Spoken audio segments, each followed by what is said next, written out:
अगर हम लोग का ग्रेटर डिक्लेयर हुआ ना, तो जो आसाम में भी अपने लोग हैं ना, कितना सा लोग यहाँ में हालाम भी है, जो आसाम में है ना, उनको एसटी का स्टेटस हम लोग देगा, 200 एकड़ जमीन देगा, यहाँ आओ, हम लोग आपको भी अपना वोटर बनाएंगे। यहाँ में नेपाल में है, त्रिपुरा है, कहाँ है लोग?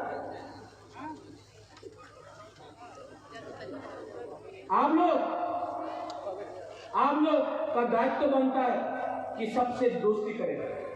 आपका दायित्व बनता है कि हिंदुस्तान का चाय बागान के लोग संगी दोस्ती करें।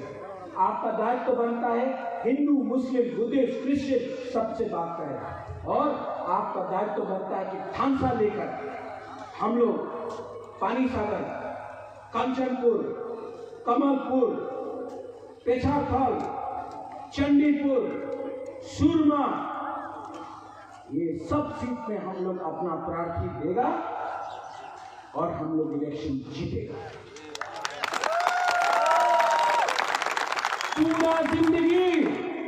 पूरा जिंदगी गुलामी करने से